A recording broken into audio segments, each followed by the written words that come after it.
बहुत ही important chapter का revision करने वाले हैं इस वीडियो में, बिजनेस स्टडीज़ के, जो आपका बोर्ड एग्जाम आने वाला है। आज हम पार्ट 1 यानी कि जो प्रिंसिपल्स ऑफ मैनेजमेंट वाली जो बुक है उसको हम कुछ इंपॉर्टेंट टॉपिक को रिवीजन करेंगे। ठीक है, बिना कोई देरी के शुरू करते हैं। सबसे पहले मैं प्रोसेस की बात करता हूँ सारे, कि जो जो प्रोसेस है सबके उसकी बात करते हैं। जैसे मैनेजमेंट का प्रोसेस तो आपको सबको पता ही है, फिर भी एक बार दोबारा समझ रखते हैं। Planning, organising, staffing, directing, controlling और फिर प्लानिंग। ठीक है, planning, organising, staffing, directing, controlling, ये मैनेजमेंट का प्रोसेस है। ऑर्गेनाइजिंग का प्रोसेस क्या है? ऑर्गेनाइजिंग का process identification and division of work, departmentalisation, assignment and duty, establishing reporting list, IDAE मतलब कि identification and division of work, departmentalisation यानी कि पहले तो काम को देखते हैं, काम करना क्या है, फिर बांटते हैं छोटी छोटी जॉब में, फिर सिमिलर जॉब को हम ग्रुप कर देते हैं एक डिपार्टमेंट में, डिपार्टमेंटाइजेशन बोलते हैं उसे। फिर हम ड्यूटी को असाइन करते हैं, जॉब डिस्क्रिप्शन देते हैं कि आपको क्या काम करना है। फिर हम सुपीरियर सबऑर्डिनेट का रिलेशन बनाते हैं, एस्टेब्लिशिंग रिपोर्टिंग रिलेशनशिप बोलते हैं उसे। ओके सर, स्टाफिंग का प्रोसेस की बात करते हैं जरा। देखो, स्टाफिंग का प्रोसेस थोड़ा सा बड़ा है, उसको समझना पड़ेगा। सबसे पहले होता है एस्टिमेटिंग मैन पावर रिक्वायरमेंट, मतलब कि पहले देखते हैं कि काम कितने बंदे चाहिए आपको कंपनी में। Workload, workforce comparison. वर्कलोड मतलब कितने चाहिए, किस टाइप के चाहिए। वर्कफोर्स मतलब कितने ऑलरेडी है, और फिर कंपेयर करते हैं कि वर्कलोड ज़्यादा है तो स्टाफिंग करनी पड़ेगी, वर्कलोड कम है तो फिर ओवर स्टाफिंग है तो यानी कि आपको निकालना पड़ेगा, बराबर है तो कुछ नहीं करना। जैसे हमें समझ में आ गया, फिर हम क्या करते हैं, रिक्रूटमेंट करते हैं, यानी कि लोगों को ढूंढते हैं और अप्लाई करते हैं लोग। रिक्रूटमेंट के बाद सिलेक्शन होता है। सिलेक्शन में हम लोगों को बहुत सारे टेस्ट के थ्रू अलग अलग टेस्ट चेक करते हैं, फिर सिलेक्ट करते हैं। फिर उसके बाद प्लेसमेंट होती है, प्लेसमेंट एंड ओरिएंटेशन, कि उसको जॉब ऑफर दे देते हैं और फिर कंपनी में उसे वेलकम करते हैं। ठीक है, फिर ट्रेनिंग करवाते हैं, उसकी ट्रेनिंग एंड डेवलपमेंट। ये जो प्रोसेस है ये लार्ज कंपनी के लिए है, बट अगर छोटी कंपनी है या फिर कुछ नहीं लिखा हुआ तो आगे 3 पॉइंट और आते हैं। वो क्या आते हैं? ट्रेनिंग एंड डेवलपमेंट के बाद क्या होता है? परफॉर्मेंस अप्रेजल, मतलब परफॉर्मेंस को चेक करा जाता है, इवोल्यूट करा जाता है। फिर उसके बाद उसकी प्रमोशन एंड करियर प्लानिंग होती है, प्रमोशन एंड करियर प्लानिंग। और फिर जाके कंपनसेशन डिसाइड होती है कि भाई आपको कितना पैसा मिलेगा, टाइम बेस्ड या फिर पीस बेस्ड। क्लियर? तो ये हो गया। ठीक है, फिर इसी के अंदर कुछ रिक्रूटमेंट के बारे में थोड़ा समझ लेते हैं। पहले रिक्रूटमेंट हमारे दो तरीके होते हैं, 2 सोर्स होते हैं रिक्रूटमेंट के। एक होता है इंटरनल सोर्स और एक होता है एक्सटर्नल सोर्स। क्लियर? इंटरनल का मतलब कंपनी के ही एग्जिस्टिंग एम्प्लॉयज से है, जब आप लोगों को रिक्रूट करते हो। कैसे? ट्रांसफ़र के थ्रू या फिर प्रमोशन के थ्रू। ट्रांसफ़र करते हो या प्रमोशन करते हो, मतलब क्या है कि आप सेम रैंक पे ही, सेम डिपार्टमेंट लेवल पे ही उसको ट्रांसफ़र करते हैं किसी और डिपार्टमेंट में। प्रमोशन में आप किसी को ऊपर रैंक दे देते हो, हाई अथॉरिटी, हाई रिस्पॉन्सिबिलिटी, सब कुछ बढ़ेगा। ये ज़्यादा तब सूटेबल है जैसे कि जब कंपनी बहुत ज़्यादा चल चुकी है, नई कंपनी के लिए सूटेबल नहीं है ये। इसमें जॉब सेटिस्फेक्शन होता है एम्प्लॉय का, सब कुछ बढ़िया रहता है, फैमिलाइज होता है, कुछ ज़्यादा समझाने की जरूरत नहीं है। एक्सटर्नल तब है जब कंपनी पहली बार आई है, नई कंपनी है तो उसको इंटरनल रिक्रूटमेंट कर नहीं सकती वो। अब एक्सटर्नल कैसे करा जाएगा?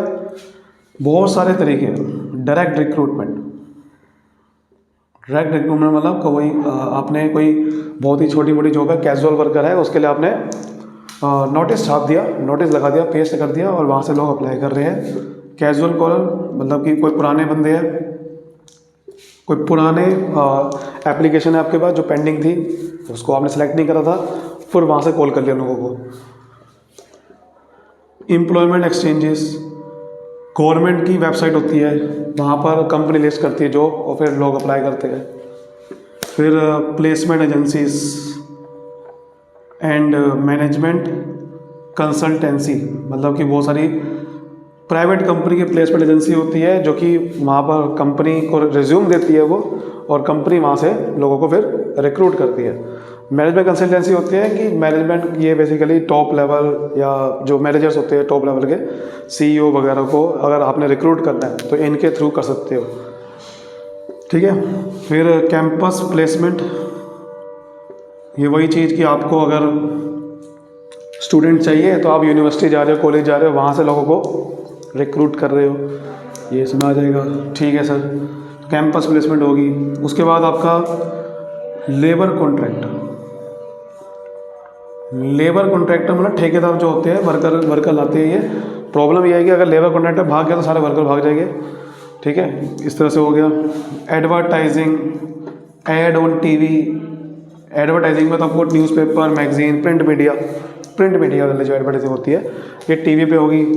और क्या हो सकती है, वेब पब्लिशिंग, ठीक है। तो ये कुछ ऐसे सोर्स हैं जो हमारे एक्सटर्नल होते हैं। ये इसमें आपको फ्रेश टैलेंट मिलता है, फ्रेश टैलेंट मिलेगा, नए जोश मिलेगा, कॉम्पिटिटिव स्पिरिट आ जाएगी, क्योंकि नया बंदा आएगा तो पुराने बंदे भी अच्छे से काम करने की कोशिश करेंगे। तो ये कुछ फायदा है। नुकसान ये है, महंगा बहुत है, टाइम कंज्यूमिंग बहुत है, ठीक है। सिलेक्शन का प्रोसेस समझ लेते हैं जरा। तो सिलेक्शन के प्रोसेस में क्या होता है कि सबसे पहले हम क्या करते हैं, जब देखो पहले तो रिक्रूटमेंट होती है, उसके बाद सिलेक्शन प्रोसेस में क्या होता है, सबसे पहले हम प्रीलिमिनरी स्क्रीनिंग करते हैं। मतलब पहले से ही जो हमें रिक्रूटमेंट करने के बाद जो एप्लीकेशन मिली है उसमें से कुछ छांट देते हैं जो अनक्वालिफाइड या अनफिट कैंडिडेट है। हमें MBA वालों को ज़रूरत थी, लोगों ने अप्लाई कर दिया, BCom वालों ने, तो उनको पहले से ही बाहर कर दो कि आप रिजेक्ट हो। प्रीलिमिनरी स्क्रीनिंग के बाद होता है सिलेक्शन टेस्ट।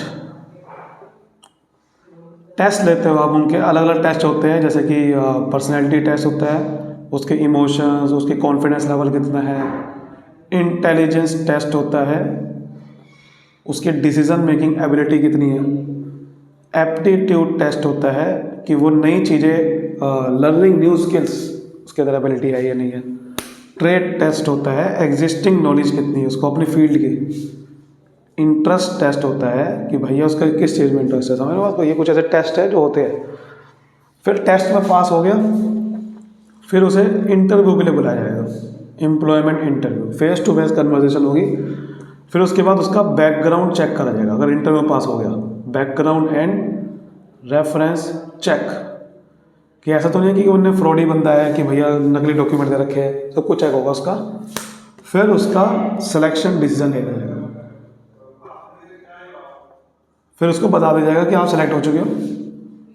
फिर अगर कोई ज़रूरत पड़े तो मेडिकल एग्जामिनेशन ले जाएगा, मेडिकल एग्जामिनेशन, और फिर उसे जॉब ऑफर दे दिया जाएगा, लो भाई आप ज्वाइन करो। फिर कुछ महीनों के बाद उसे कॉन्ट्रैक्ट ऑफ एम्प्लॉयमेंट दे दिया जाएगा जब वो पक्का हो चुका है कंपनी में। ये लीगल डॉक्यूमेंट हो गया, वो जल्दी से निकल नहीं सकता, बिना नोटिस के बैठ के आप निकाल नहीं सकते। तो ये है सिलेक्शन प्रोसेस, जल्दी से समझ लो। चलिए अब कंट्रोलिंग का भी प्रोसेस समझ लेते हैं, क्योंकि मैंने देखो इस वीडियो में मैं आपको सिर्फ प्रोसेस की बता रहा हूँ। फिर अगली वीडियो बनाऊंगा मैं जिसमें कुछ इंपॉर्टेंट टॉपिक और होंगे। पहले आज मैं सिर्फ प्रोसेस सारा समझा रहा हूँ हर एक का, क्योंकि अगर प्रोसेस वाला क्वेश्चन आ गया तो आप आराम से कर सकते हो। फिर कंट्रोलिंग का प्रोसेस में क्या होता है, सबसे पहले क्या होता है, सेटिंग अप स्टैंडर्ड बनाना, यानी कि टारगेट बनाना कि भाई करना क्या है, और टारगेट होता है, क्राइटेरिया होता है जिसके थ्रू आप चेक करोगे फिर बाद में कि वो अचीव हुआ कि नहीं हुआ। फिर आप क्या करोगे, मेजरिंग एक्चुअल परफॉर्मेंस। फिर आप एक्चुअल परफॉर्मेंस को चेक करोगे, भैया आप काम कितना किया आपने। अब वो क्या, तो या तो आप काम करते करते ही चेक कर सकते हो, या फिर काम करने के होने के बाद चेक कर सकते हो। बड़ी सारी टेक्निक होती है, रिपोर्ट होती है, परफॉर्मेंस रिपोर्ट होती है, रेशियो होती है, कई सारी टेक्निक है। मेज़र करने के बाद आप क्या करोगे, फिर आप कंपेयर करोगे, comparison of actual performance with the planned performance, यानी कि टारगेट जो बनाया था, स्टैंडर्ड बनाया था, उसके हिसाब से काम हुआ या नहीं हुआ। आपने सोचा था भैया 10,000 का प्रॉफिट कमाना है, कमाया 5,000, तो कंपैरिजन करोगे ना उसमें। फिर आप कंपैरिजन करके क्या समझ में आता है, डेविएशन, कि भैया कितने की कमी रहेगी या डिफरेंस कितने का है। फिर वो डेविएशन को आप एनालाइज करोगे, एनालाइजिंग डेविएशंस, क्योंकि सारे डेविएशन पे फोकस नहीं कर सकते आपको कुछ डेविएशन पे फोकस करना है, कुछ पे ध्यान देना है कि ऐसा क्यों हुआ। और कुछ पे नहीं देना। वो कैसे पता करेंगे? दो तरीके होते हैं, क्रिटिकल पॉइंट कंट्रोल CPC और management by exception. Critical point control का मतलब होता है की एरियाज पे फोकस करो, की एरियाज या की रिजल्ट एरिया, KRA, कि जो इम्पोर्टेंट है जिस पर ध्यान देना अर्जेंटली ज़रूरी है। जैसे प्रोडक्शन की कॉस्ट बढ़ गई, उस पर ध्यान देना ज़रूरी है। पोस्टेज की कॉस्ट बढ़ गई, उस पर ध्यान देना ज़रूरी नहीं है। मैनेजमेंट एक्सेप्शन का मतलब होता है कि आप रेंज बना दो कि अगर डेविएशन स्पेसिफिक रेंज के बाहर जाएगा तो मैनेजमेंट आएगा और ढूंढेगा कि ऐसा क्यों हुआ, वरना हर वक्त मैनेजमेंट नहीं आएगा। तो ये कहता है कि अगर आप सब कुछ कंट्रोल करना चाहोगे तो कुछ भी कंट्रोल नहीं होगा। तो आपको सिर्फ रेंज है कि भाई अब 1-2% बढ़ गई कॉस्ट, कोई दिक्कत नहीं है, हाँ उससे बढ़ गई तो मैनेजमेंट आएगा। ठीक है, फिर आप क्या करोगे? Taking corrective action, simple. फिर आप जो जो गलतियां हैं उसको दूर करने की कोशिश करोगे, या तो दोबारा से प्लान करोगे, दोबारा से फ्रेम करोगे, या परफॉर्मेंस को इम्प्रूव करोगे।